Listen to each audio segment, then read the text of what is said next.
Lalu imam memeriksa dia. Apakah betul dia sudah sembuh dari kustanya? Kalau imam menemukan dia sudah sembuh, baru imam menyatakan dia tahir, artinya dia suci. Lalu diumumkan di kampung, di masyarakatnya, dia boleh kembali ke tengah-tengah masyarakat. Jadi ketika Tuhan Yesus katakan, pergilah kamu, tunjukkan dirimu kepada imam-imam. Itu artinya apa? Pergilah kamu. Artinya aku sudah menyembuhkan kamu. Waktu Tuhan berkata begitu, mereka sudah sembuh belum? Belum. Tetapi 10 orang ini luar biasa, saudara-saudara. Mereka belum pernah berjumpa dengan Tuhan Yesus, tapi Tuhan Yesus cuma bilang kepada mereka, kamu pergi dan tunjukkan dirimu kepada imam-imam. Mereka mengerti, artinya kami akan diperiksa oleh imam, sudah sembuh atau belum? Ini belum sembuh, tapi mereka menurut karena mereka percaya kepada Tuhan Yesus. Itu namanya iman. Mereka percaya, mereka menurut, mereka pergi. Sambil mereka pergi ini, sambil jalan, lihat-lihat tangan mereka, bekas tanda-tanda kusta ini. Dia lihat, tidak ada nanah lagi. Yang tadinya kemerahan dan busuk begitu bernanah, kering, bagus. Memang jarinya tidak tumbuh, kalau dia sudah lepas darinya, tapi ini sudah tidak ada lagi luka kusta itu. Dia sembuh, saudara-saudara. Lalu apa yang terjadi? Alkitab cuma mencatat ketika mereka melihat bahwa mereka sudah sembuh, ada berapa orang yang kembali kepada Tuhan Yesus? Satu ini, lihat dia sembuh. Wah, dia senang sekali. Yang lain juga senang. Tapi yang satu ini lalu kembali kepada Tuhan Yesus. Dengan suara nyaring dikatakan dia memuliakan Allah, mengucap syukur kepada Allah, dengan terbuka, dengan terus terang. Kemudian dia tersungkur, dia jatuh berlutut, menjatuhkan diri di hadapan Tuhan Yesus, di depan kaki Yesus, mengucap syukur kepada Tuhan Yesus. Karena Tuhan Yesus yang menyembuhkan dia. Tuhan berkomentar, loh, bukankah tadi semuanya 10 orang itu sudah sembuh? Kemana yang 9 itu?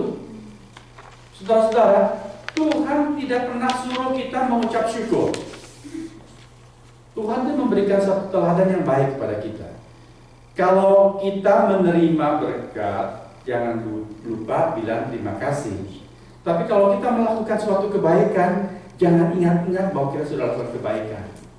Meskipun orang tidak mengucap syukur, ya sudah. Kalau orang tidak berterima kasih, jangan selalu disebutkan, sudah gua tolong gak bilang terima kasih. Kita melakukan kebaikan, lupakan, biar Tuhan yang ingat. Tapi kalau kita menerima kebaikan, harus berterima kasih. Jelas, saudara-saudara. Tuhan Yesus di sini kelihatan bahwa hatinya sangat puas dengan satu orang ini. Dan dia heran, kenapa cuma satu yang kembali mengucap syukur? Mestinya kan sama senangnya, 10-10-nya sama senangnya karena disembuhkan. Mengapa cuma satu yang kembali mengucap syukur? Saudara-saudara, dari peristiwa ini kita mau belajar bagaimana itu Thanksgiving yang teruji dan terpuji. Kita mau belajar dari satu orang ini dan juga dari 9 orang yang lain. Oke? Yang pertama, saya mau mengangkat satu poin di sini bahwa pengucapan syukur atau Thanksgiving yang teruji dan terpuji itu adalah pengucapan syukur yang berangkat dari dan dengan hati, bukan tradisi. Apa maksudnya? Sementara mereka di tengah jalan, mereka menjadi tahir, mereka sembuh. 10 orang itu sadar masing-masing, aku sembuh. Si Samaria, yang satu orang itu orang Samaria, dia kembali. Yang 9 itu orang Yahudi, berarti tidak kembali. Kemana mereka? Yang 9 itu. Coba saudara bayangkan, saudara dramatisir. 10 orang jalan sama-sama, disuruh pergi kepada imam. Mereka jalan, sambil jalan, sembuh. Senang sekali, bukan? Yang satu kembali kepada Yesus. Yang 9 dari mana? Tadi waktu mereka berangkat disuruh pergi, mereka berangkat bagaimana? Jalan atau lari? Jalan. Kemungkinan besar jalan. Disuruh berangkat, si jalan lihat-lihat. Ketika sembuh, yang 9 itu, saya bayangkan mereka lari, saudara-saudara. Lari kemana? Lari ke para imam. Lebih cepat. Tunjukkan, kami sudah sembuh. Aku sembuh. Betul? Yang satu orang itu kembali. Dia memuliakan Allah. Tersungkur di depan Tuhan Yesus. Dari situ kita melihat waktu dia sadar dia sembuh, hatinya gembira. Tapi dengan hati itu juga dia langsung ingat, aku sembuh ini karena orang itu. Dia kembali ke sana dengan tidak malu-malu. Dia berseru-seru, haleluya, puji Tuhan, muliakan Allah. Segala kebaikan dari Tuhan, kembali kemuliaan buat Tuhan. Lalu dia tersungkur di depan Tuhan Yesus. Dia bukan cuma bilang, thank you ya Tuhan Yesus. Dia tersungkur, itu menunjukkan hatinya sungguh-sungguh merasakan bersyukur luar biasa. Saya mau tanya, 9 orang yang lain itu, mereka bersyukur tidak? Ayo, saudara tafsirkan. Yang 9 orang itu, mereka bersyukur tidak? Bersyukur juga. Saya yakin 9 orang itu sesudah diperiksa oleh imam, lalu imam menyatakan kalian sembuh, kamu boleh pulang ke rumahmu. Wah, sudah berapa lama? Berbulan, bertahun mereka sudah tidak lihat istrinya, tidak lihat anak, tidak lihat lagi rumah, tidak lihat lagi ladang mereka. Sekarang mereka boleh pulang. Mereka senang sekali. Sampai di rumah, apa yang mereka lakukan? Saya yakin 101% mereka akan mengadakan kebaktian rumah tangga, kebaktian pengucapan syukur. Setuju? Iya. Mereka orang Yahudi. Mereka sangat beribadah. Mereka hidup di dalam suatu tatanan masyarakat yang sangat kuat dengan aturan-aturan agamawi. Mereka pasti mengadakan suatu kebaktian pengucapan syukur. Makan-makan, pesta, semua orang diundang. Saudara yang dekat, relasi yang jauh, semua datang. Ucap syukur, mengapa? Dulu aku kusta, sekarang aku sudah sembuh. Dia bersaksi, oh iya, dia mengucapkan sepatah dua kata. Lalu dia cerita, bagaimana gak enaknya jadi orang kusta. Ya, kalau panas, kepanasan. Kalau dingin sampai 30 derajat, dingin luar biasa, kedinginan. Dia cerita. Ya. Lalu kalau lagi sakit seperti apa semua rasanya, dia cerita. Sekarang aku sudah sembuh. Oh, terima kasih kepada Tuhan. Mereka juga berterima kasih. Tetapi kalau dibanding perasaan dalam hati, beda dengan yang satu orang. Saudara, Thanksgiving setahun berapa kali? 1 kali. 1 kali. Jadi kalau kita mengucap syukur, kita ucapkan Thanksgiving kepada Tuhan berapa kali setahun? Berkali-kali. Sekali aja. Sebab hari raya Thanksgiving cuma 1 kali, betul? Kalau begitu, itu namanya tradisi. Tidak dengan hati. Kalau orang yang sungguh-sungguh meresapi berkat-berkat Tuhan, tidak usah tunggu hari raya Thanksgiving. Tidak usah tunggu sampai bikin kebaktian rumah tangga pengucapan syukur.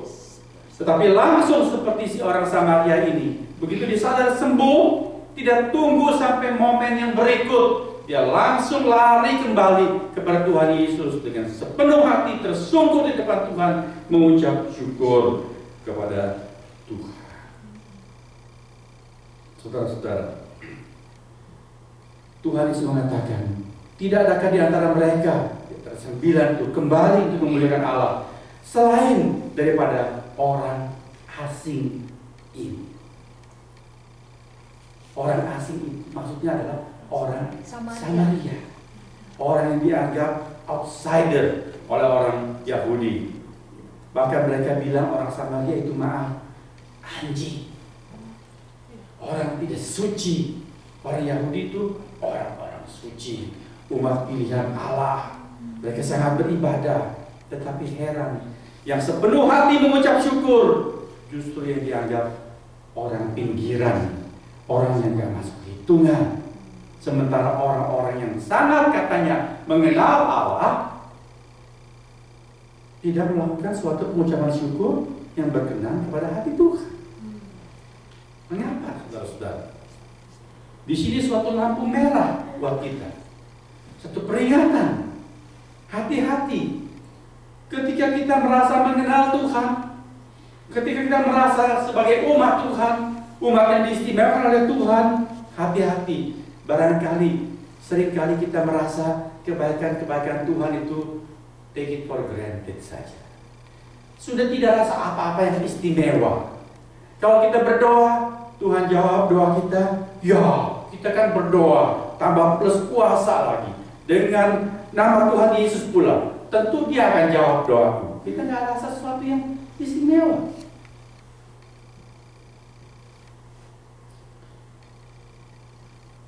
Sebagai seorang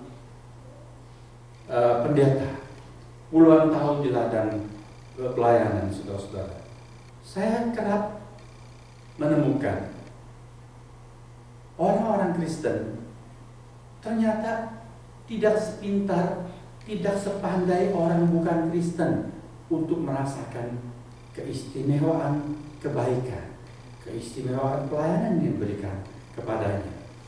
Saya mau cerita kepada saudara. Ketika saya melayani di Solo, hobi saya salah satu itu pelihara burung. Waktu suatu hari saya pergi ke pasar burung, beli makanan burung dan sebagainya. Saya kenal kepada seorang namanya Pak Jo. Saya tahu cuma Pak Jo saja. Lalu dia datang kepada saya. Dia tanya, Pak, mau beli burung? Saya punya burung beranjangan. Burung beranjangan modelnya seperti burung gereja, pintar sekali menyanyi. Kandangnya panjang, tinggi begitu. Kalau dia sudah pandai menyanyi, dia menyanyi sambil terbang seperti helikopter. Dia bunyi begini, bagus sekali. Dia tiru semua macam burung. Satu ekor burung punya kemampuan menyanyi banyak macam jenis suara kicau burung. Pak Jo bilang, tanya saya, tawarkan. Dia katanya butuh uang. Jadi saya pergi, saya lihat, oke, saya suka, lalu saya beli. Jadi saya kenal dengan Pak Jo. Kemudian berapa lama sesudah itu dia datang ke rumah saya. Dia mau minta pinjam uang. Tidak ada biaya hidup sama sekali, dia cerita. Lalu saya berikan, pinjam. Dia pinjam berapa puluh ribu, saya berikan. Dia janji bulan depan kemudian dia kembalikan. Dan betul, 1 bulan kemudian tanggal yang dia sebutkan, dia mengembalikan utuh uang yang dia pinjam itu. Saudara-saudara, dan dia bilang, setelah tahu saya pendeta, Pak Pendeta kalau perlu bantuan apa silakan. Dia itu kerja di bengkel mobil, jadi dia bisa betulkan mobil dan sebagainya. Silakan kalau Pak Pendeta perlu apa. Orang itu sangat baik sekali kepada kami. Satu hari istrinya datang bawa masakan antar untuk kami, bilang terima kasih. Lain kali bawa lagi apa? Sampai saya yang sungkan, saya dan istri sungkan. Bilang, sudahlah, nggak usah bawa apa-apa lagi. Mengapa, saudara? Mereka begitu berterima kasih. Dia bilang, kami pinjam uang kepada tetangga. Agamanya, agama yang berseberangan dengan keyakinan kita. Saudara mengerti sendiri, saya tidak usah sebut itu apa. Dia pinjam dari tetangga yang seagama dengan dia. Dia bilang, aku pinjam kepada tetangga, harus kembalikan bulan depan dengan bunga berapa persen? Saudara tekan, berapa persen bunga? Pak Jo bilang 100%. Gila kan? Jadi kalau dia pinjam 15.000, bulan depan dia harus kembalikan 30.000. Modal pinjaman 15 dengan uang bunganya itu 15.000 misalnya. Tapi dia pinjam dari kami tanpa bunga sama sekali. Bahkan kami tidak kenal dengan dia. Dan dia tahu juga bahwa saya tidak seagama dengan dia.